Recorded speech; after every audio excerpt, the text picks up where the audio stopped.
Okay, so welcome to our second type of chi-square inference procedure, which is called a chi-square test for homogeneity.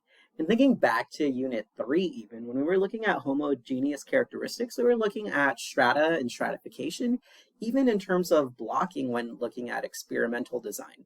Well, here, we're going to be looking at the homogeneity of proportions if used, we'll use it when we have a single categorical variable measured in two or more populations.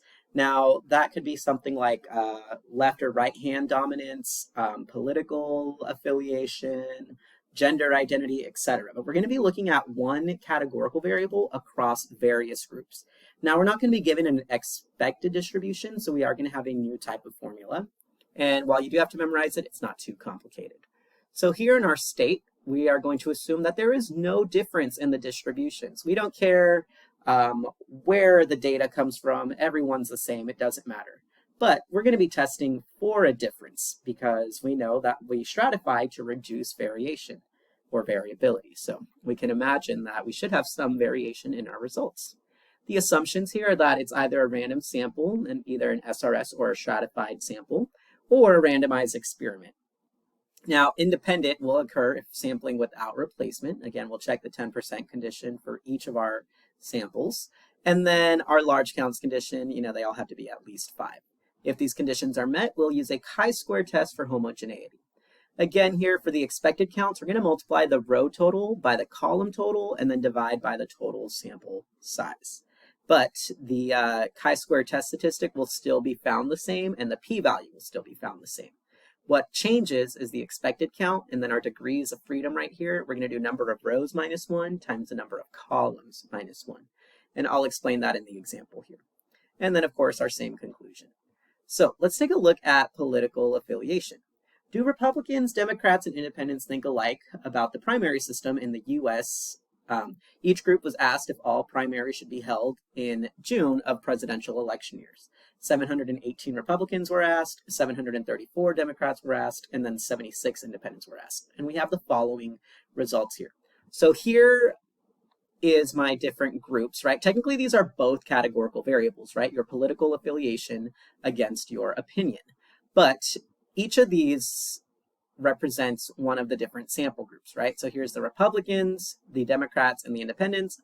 And then within each group, I have this idea of opinion. Okay, so here are my totals. And is there significant evidence to claim that the different groups think alike on this issue? So my null hypothesis is that there is no difference in the opinions across the political parties.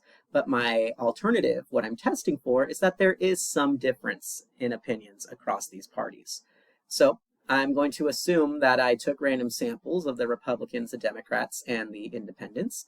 And I'm going to assume that there's at least 7,180 Republicans. I'm going to assume there's at least 7,340 Democrats and at least 70, oh, sorry, my 7 got cut off there, but at least 760 independents. Now, the way I find these numbers here in the expected count matrix, which is condition 3, where all expected counts are at least 5, is that I take each number and I multiply it by that respective cell. So if I take 602 and I multiply it by 718, which would be this cell here, and then I divide it by 1528, so I would get the expected count of about 282.9.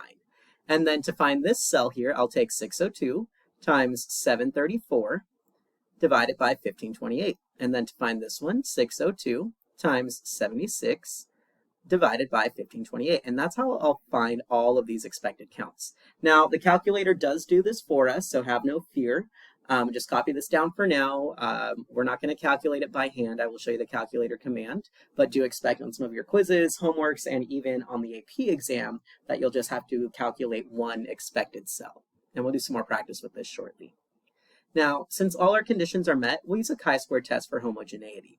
And this is what the test statistic would look like for this. So we take the first cell, the observed, minus the expected, square the difference, divide it by the expected.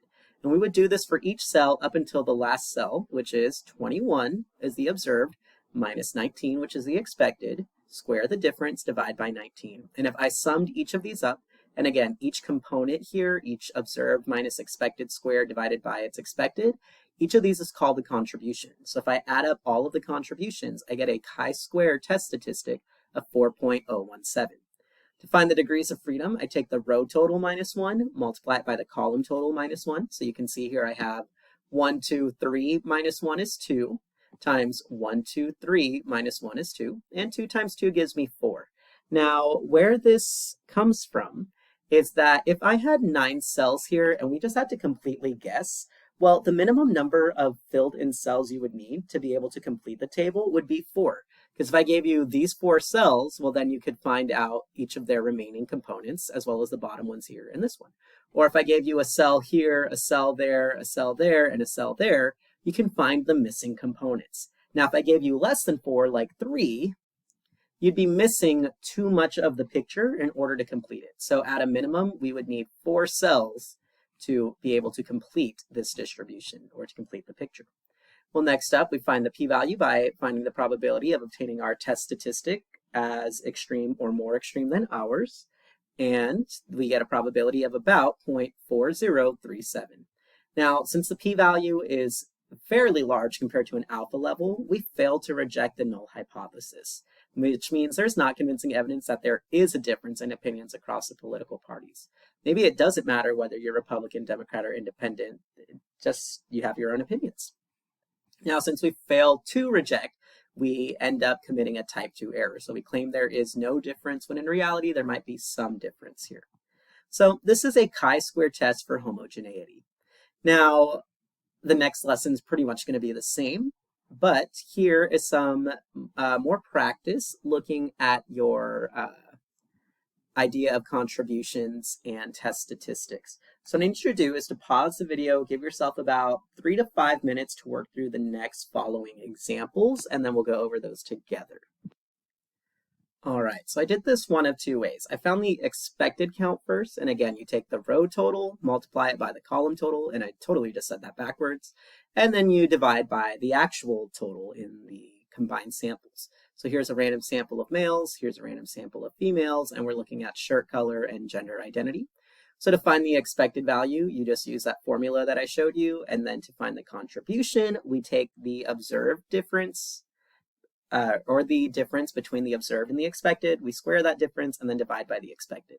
And then if I were to add up each of these contributions, I would end up with the chi-square value for this situation.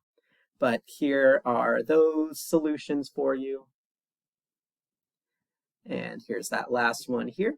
Now, again, to find the degrees of freedom, we do row total minus 1 times column total minus 1, and we get 3 degrees of freedom. Now, here's a throwback problem. Are the events being a female and preferring a black shirt independent? Well, we have to check here.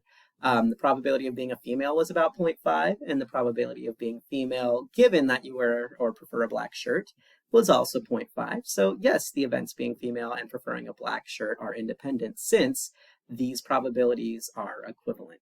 And this isn't the only way you could check this. You could also check PB equals PB given F, or you could check PF and B equals PB times PF. So that's just a little bit more on homogeneity, and then even a little throwback here to independence, which is going to lead us into our last lesson, which will be a chi-square test for independence. So stay tuned for that.